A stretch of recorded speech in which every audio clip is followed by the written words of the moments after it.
Hello and welcome to Mariology Without Apology. This is Dr. Mark Miravalle. I have to be honest, I'm very excited about the contents of today's program. A call to make Our Lady's cause our cause, and what exactly that means and how really desperately we need it right now in the midst of a historic church crisis and a global crisis. No exaggeration in that. I think anybody who really looks at the state of the church right now, the state of the world, realizes that crisis is, of anything, an understatement. This is a situation that demands immediate, and I will maintain, supernatural help. Before we get into today's program, I want to make reference to the International Marian Association and to invite you, if you are a cardinal or bishop or priest or religious or lay leader in any Marian way in your local church. I want to emphasize that last aspect. The International Marian Association is exactly that. We are made up of cardinals and bishops, theologians from the 5 continents, but also lay leaders, Marian lay leaders.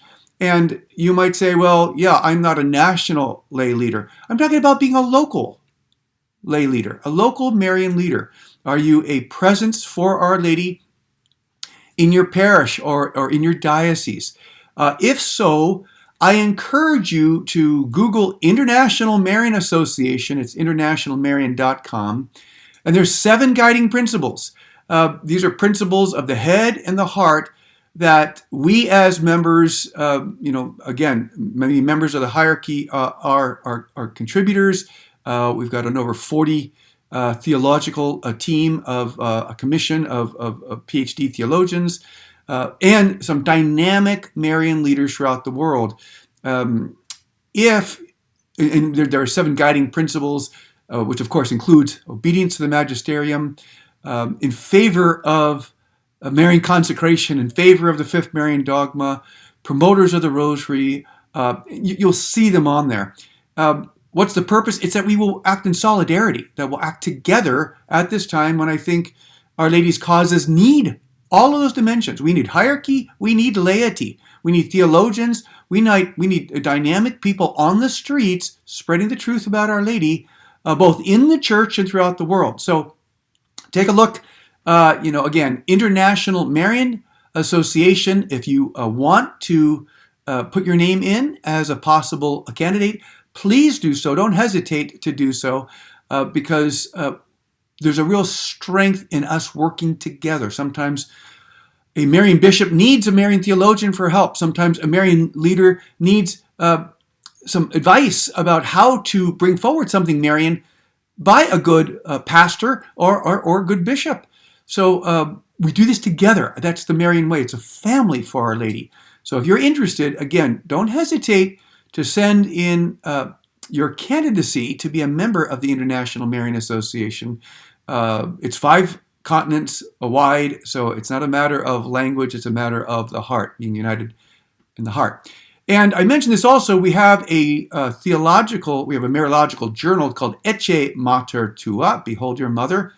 And the contents of what I'm going to talk to you about today will, before the year is out, be published in Ecce Mater Tua, because there was a very profound symposium, Marian symposium, in Fatima between May 3rd and 7th of 2005, and the proceeds have not yet been publicly published.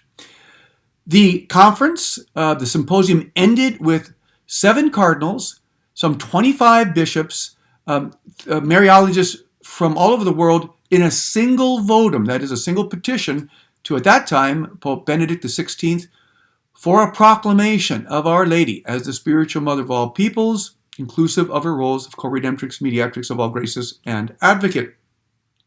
Well, the proceeds have never been publicly distributed. They were distributed to the Holy Father. The acts were given to the Holy Father. They were distributed to many of the members. But the time is right. In fact, I think the time is crucial that you have access to what these cardinals said. Why? From the perspective of the new evangelization. Cardinal Ponte Martinez talked about the importance of the dogma of Mary as co-redemptrix, mediatrix, and advocate. Why? From the perspective, the honest perspective of Christian unity. Cardinal Telesforo Topo talked about the importance of a proclamation about the truth about Our Lady as co-redemptrix and mediatrix of all graces. These are 21st century cardinals and beautiful references by archbishops about why we need this now. So we will be publishing that. It will be out before the end of 2021. But I want to highlight, first of all, just to let you know of Ecce Mater Tua, the theological journal, which will be focused on the full truth about Our Lady. We do not hesitate to publish scholarly articles that speak the full truth, to use John Paul's expression. Saint John Paul II's, motto of Totus Tuus, and also his theological motto, the full truth. Works on St. Maximilian Kolbe, St. Louis Maria de Montfort, important biblical exegesis about the Marian passages that manifest the full truth about Our Lady's Immaculate Conception, her perpetual virginity. So just so you're aware of that source, Ecce Mater Tua, so that's ECCE, right? MATERTUA.com. It's a free journal. It's an online journal.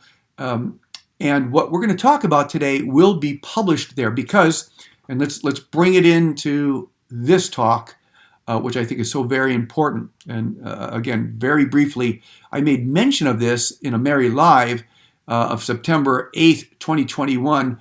I just want to go into greater depth because I think there are pearls, Mariological pearls, in this prophetic, anointed presentation by a Father Peter Damian Fellner. He was one of the co-founders of the Franciscans of the Immaculate. He is certainly a theological and spiritual son of St. Maximilian Kolbe. But I think in one of those in a unique moment where theology, spirituality, and prophecy all come together, oddly enough, in a theological presentation, I think that's what Saint Maximilian, that's what Father Peter Damian, in quoting Saint Maximilian and other saints, gave us on May 7th, 2005. Now, it's called Causae Advocatae Maria, which means Mary, cause of the advocate. In other words, it's her cause that Father Fellner will say it's time that we pay attention to. It's her message. It's her true place in the church. It's her doctrinal truth that she is co-redemptrix and mediatrix of all graces. And we need it now. And we need it urgently. And again, this is 2005. What Father Damian said at the sanctuary at Fatima. It was a profound event with these cardinals and bishops and theologians all together in Our Lady's revered sanctuary in Fatima. It's all about bringing Our Lady, seeing Our Lady, making her cause our cause, making her the first priority in light of the remedy for the crisis. Because we are in crisis. I'm not going to go through a long defense of that. If we don't know in crisis, we're certainly not going to be in need of a remedy. We are in a very significant crisis of family, crisis of faith, huge numbers leaving the Catholic Church in the West, clearly. Figures that talk about, again, 50% of Catholics in the West doubting or denying the real presence in the Eucharist. Even that, if that's a little off, it still is a staggering possibility. Obviously, the abortion attack on our unborn brothers and sisters, led in many places by people who represent themselves as Catholics, that bespeaks crisis. And obviously, in all the dimensions of family life being attacked, of faith and morals being attacked, and, crisis, as Father Fellner will discuss in this article, is when you get a secularization that enters the church, when the church starts listening to the philosophy of the world, when the church starts thinking horizontally first. Now, of course, the church has to have fraternal charity, and both for our own and for our non-Catholic brothers and sisters, for all humanity. But when that becomes the first task, the first focus, when we lose all verticality, all transcendence, all humility, which says We need a supernatural remedy. We're not going to come up with it ourselves. We don't have that ability. We got ourselves in this mess through listening to the adversary and the world, but we're not going to get out of it by simply dialogue amidst ourselves. We're going to or help fix it amidst ourselves. We're going to have to get it from on high. Well, this is a key note for this presentation of Father Fellner at Fatima. Now, I'm going to go over 9 gems, fairly quick a pace here. Again, the entire article will be available by the year's end on Ecce Mater Tua. But I want to highlight these 9 points, which at least summarize some of these pearls. His first point is that all of the church's history, and in fact all of human history, should be seen through the focus of the great battle that is prophesied in Genesis 3:15, the battle between the woman and the serpent. Why? Because that's the reality. We have been in a spiritual battle since the beginning of time. And if we don't understand we're in a spiritual battle now, there's a blinder going on. There's blockages that are not healthy going on because we are in a very intense spiritual battle. And as one author says, the greatest danger of being in a spiritual battle is to not know you're in a spiritual battle. To think that there's not a great warring going on between the woman and the serpent for souls. So let's keep that overall perspective of spiritual. Let's not get so horizontal, so looking at each other, that we forget that Christianity is a revealed doctrine with a supernatural grace which comes from on high. It comes from Jesus through Our Lady. And again, being careful of what I will sometimes call an ecclesial Pelagianism, that we think we're the operatives in this, we're the ones doing it on our own. That would be very dangerous. In fact, that is a worldly concept that should never enter the church. So from Genesis 3:15, as a second point, Father Fellner will talk about Revelations 12, 1 through 17. And in my opinion, this is the hermeneutic that is most valuable, especially when Father Fellner talks about how does Satan wage the battle? How does Satan seek to battle the woman? Because he has not the power to take her head on. We know that if we're careful in pondering Genesis 3:15. The Father says, she will crush your head. And let's not get into a pronoun debate here. If it's he or she, everything she does is by his power anyway. But there's reasons that Jerome got it right with the ipsa. She will crush her head. But what's the serpent's hope? You will lie in wait for her heel. Can you not hear victory in that prophecy? That the woman will eventually be victorious, and that the most that the adversary can do is to, quote, strike at her heel. Listen to how Father Fellner describes what that means concretely. How does Satan fight the woman? Not head on, not directly, not encouraged, but through you and through me. That's his access. He says, and I quote, Satan has, quote, a certain sophisticated cleverness, enabling him to excel in the seduction of man and so take charge of this world, but has neither the courage nor the means to confront directly the invincible woman, the mother of truth that will set you free. The dragon can only attack the woman to the extent he can persuade her children, the rest of the brethren of her firstborn, cf. Revelations 12:17, that she is not the mater et magistra veritatis, not the mother and teacher of truth. And so her, quote, cause is either A, irrelevant, or B, downright counterproductive. Respectfully, the position of those indignantly indifferent to it or violently opposed to it. Now, what is he saying here? It's just critically important. Satan only gets to the mother through us, in the sense that he convinced us with the same wiles that he convinced Adam and Eve. sin, that this was really a better way, he convinces us of one of two things. Number one, that Our Lady is irrelevant, that her cause is irrelevant.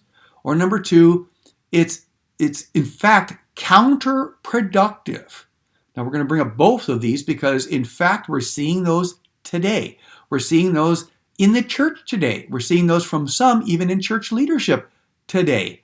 If the Marian issue causes difficulty, put it on the side. It's really where it belongs anyway. And so that's Satan's victory. Satan's victory is to get us to think that Our Lady's cause, which she reveals at Fatima, in other apparitions, but she also has revealed in history, as we'll talk about in just a few moments, she is the Immaculate Co-Redemptrix, the Mediatrix of all graces. She is humanity's advocate. When we put those roles on the side, as if they're not relevant, A, to crisis, or B, to the church, Satan is winning. Satan doesn't even have to entirely block the final proclamation of the truth about Our Lady. Even when he stalls it, he's stalling his defeat. And I think Father Fellner hits this right on the head, in fact, right on Satan's head, in understanding that it's the mother that has always been providentially planned by God, God's greatest creature versus his most heinous creature, to lead the way to what she will say at Fatima is a triumph. Now, Father Damien will go on to say, Father Peter Damien, quote, if, to the contrary, Mary's children are convinced that she is just this, the preeminent member of the church, the supereminent member, the dragon's anti-cause is finished. For other than sensational bluff, the dragon has no other effective means of blocking her.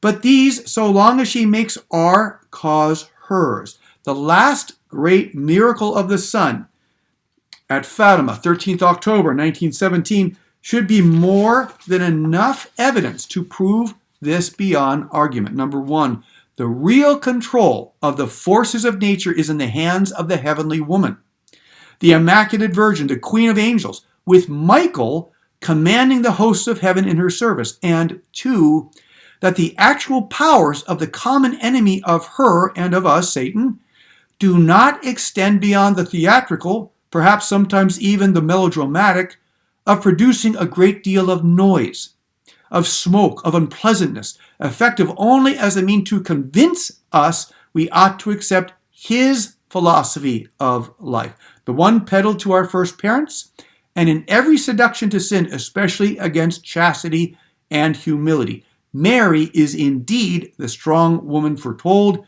in Proverbs 31. She is indeed the courageous mother that joins a man's heart to a woman's thought. So this is so important for our awareness, my friends. Sometimes we don't think that Our Lady is really in charge. Fatima manifests this as if we didn't get this in the heart of the church anyway, which is where it's ultimately found, right? Fatima just confirms what's already part of the teachings of the church, and that is Our Lady is the greatest creature under the Trinity, after the sacred humanity of Jesus. She's the greatest human person, immaculate human person, and no one has the power, the intercessory power, that Jesus has given his mother so that she can be a mother to us in the order of grace, as Vatican II says. So she can mediate the graces necessary for what she calls at Fatima, the triumph of her immaculate heart. So my friends, when I'm talking about Fatima, remember, Fatima is just a confirmation of what the church teaches. Every pope from Leo XIII on to Pope Benedict has called Our Lady the mediatrix of all grace, either in title or in the function that every single grace comes to us. And guess what the key to our crisis is? The key is grace. The key is the ability for human hearts to convert away from this age of disobedience to God and to accepting Jesus and accepting the role Our Lady has in bringing us to Jesus. Now, third point, Father Fellner says there's two specific ways that we make her cause, the cause of Our Lady, our cause. Number one, there shouldn't be any surprise, universally through a solemn proclamation of a dogma that we recognize Our Lady as the Immaculate Co-Redemptrix and Mediatrix of all graces. I want to say here too, not only will proclaiming this truth about Our Lady indicate to her that we acknowledge that we can't do this on our own. In other words, once the Pope makes a proclamation to Our Lady, there's a humility, a beautiful humility of saying, we can't fix this on our own. We really do need Our Lady's full-blown intercession to bring us the graces we need, as she has done in so many other times of human history. But she can't do that unless we give her permission. See, that's what the dogma is. It's permission for Our Lady to fully exercise the roles that will be professed, that will be proclaimed, that will be declared in the dogma. That she is truly the mediatrix of each and every grace of the redemption, that she's truly our advocate, that she is those things because she was first our co-redemptrix. So first of all, the solemn proclamation. And that will also indicate that we do, church leaders and laity, we do accept her as the remedy. We finally get the idea we can't do it without her. Number two, that we continue to teach and preach and encourage personal consecration to Our Lady. Not just a totus tuus Pope like John Paul II, but that we all do the consecration so that we can be her children in the fullest possible sense, whether it be slaves according to St. Louis de Marie de Montfort, or his holy property, her holy property, as St. Maximilian would say. Now, number four, and Father Damien properly emphasizes this, Father Peter Damien, this can only truly happen when church leaders, supported by the laity, of course we're talking clergy as well, obviously, but the leadership of the church, that includes the hierarchy of the church, will put Mary as their first priority, will see her as the first remedy. Now here, I want to respectfully talk about two tendencies which seem to be happening.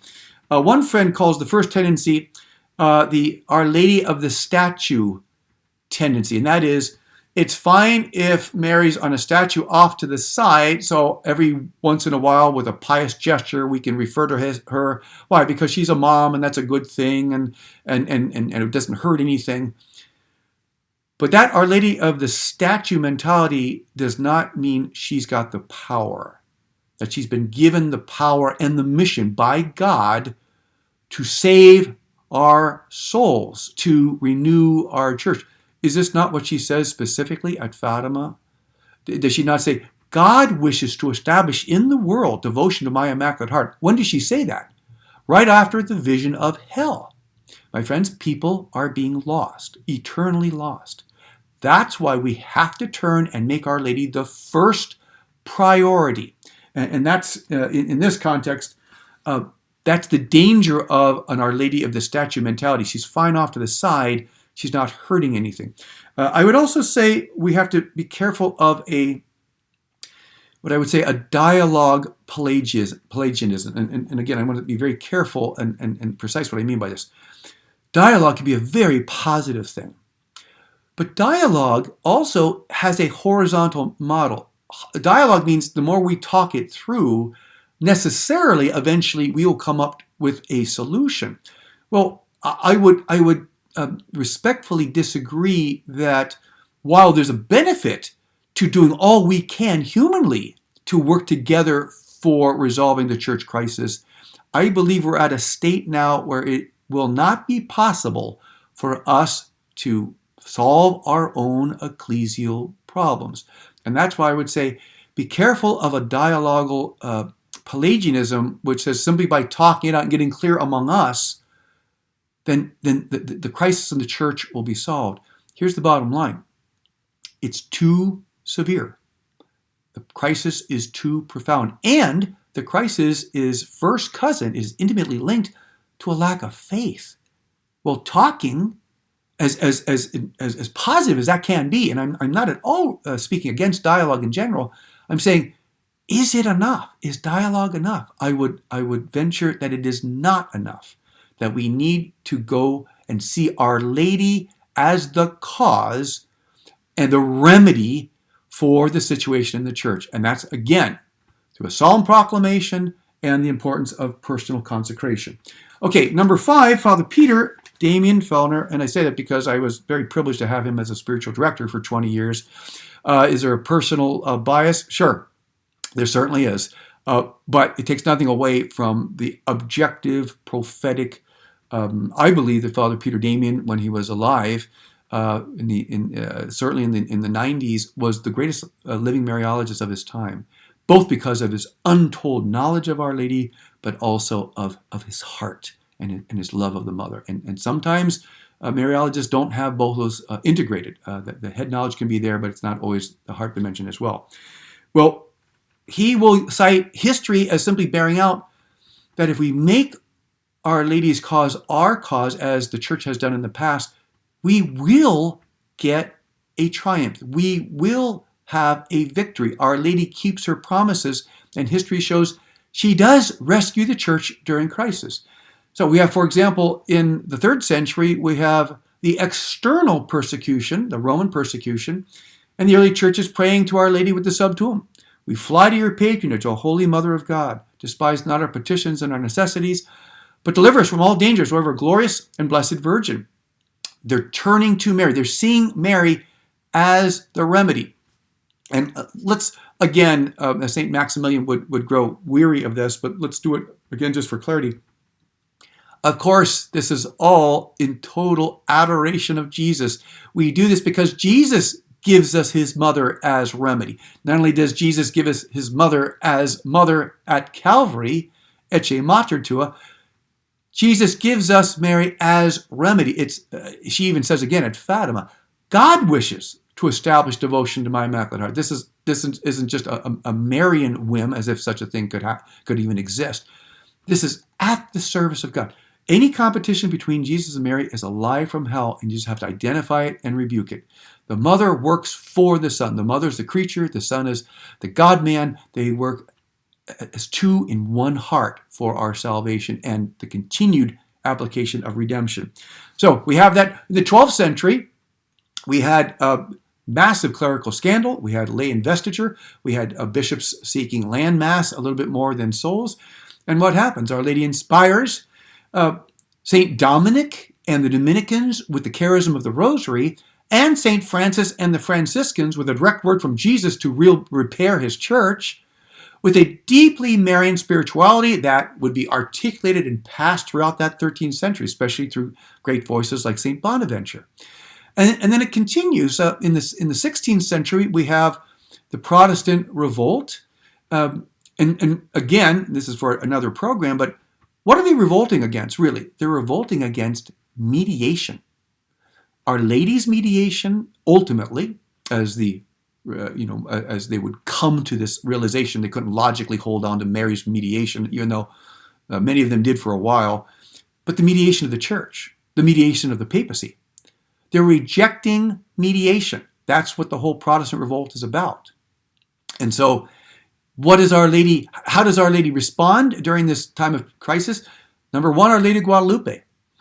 8 million Catholics to replace the 5 million we lose in Europe. And it's not a quantity thing, it's a quality thing. But the mother comes as remedy. No one can doubt that Our Lady of Guadalupe was the single greatest remedy during the time of the Protestant Reformation, so-called. Remember, a reform means you stay and you do the tough work. A revolt means you take off and you take some of the furniture with you in an effort to unsteady what was there. So this continues. Example after example. Another example is the 19th century. Social and Masonic forces literally chase Pius IX out of the papacy and the control of the papal states. What happens?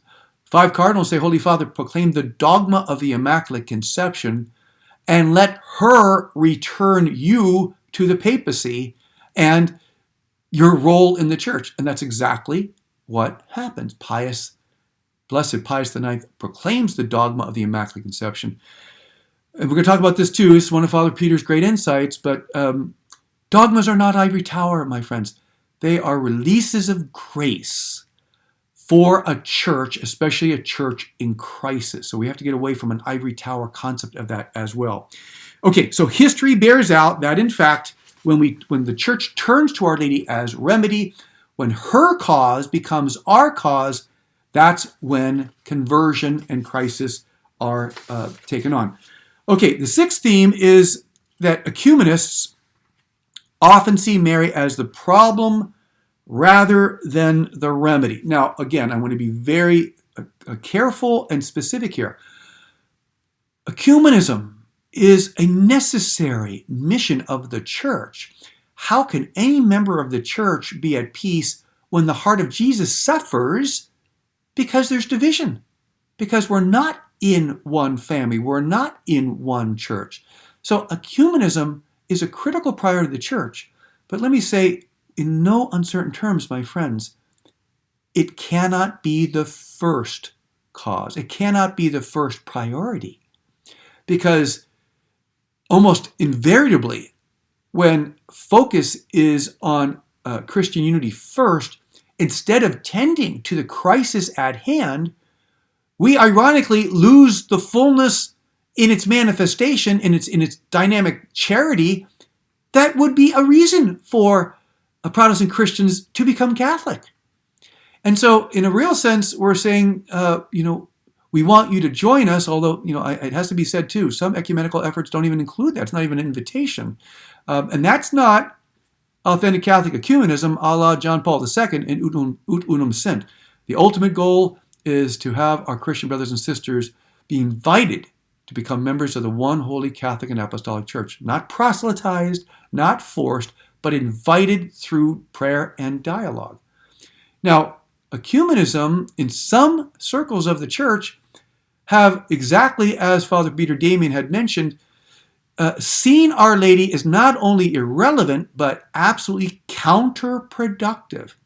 So you see, what happens then is you have the remedy identified either in endless debate or put aside as a perceived obstacle. Who wins with that? Satan wins with that. Yeah, we have to say the S word. Satan is behind this as well. I'm not saying every person that doesn't have perfect balance in ecumenical dialogue is possessed. I'm saying it serves Satan's purpose. It serves Satan's cause to put Our Lady on the side, to put her as a secondary or tertiary concern, and ultimately, even especially when those in the church are convinced that she's absolutely counterproductive. So once again, I would say, beware, my friends, of a ecumenical Pelagianism as well.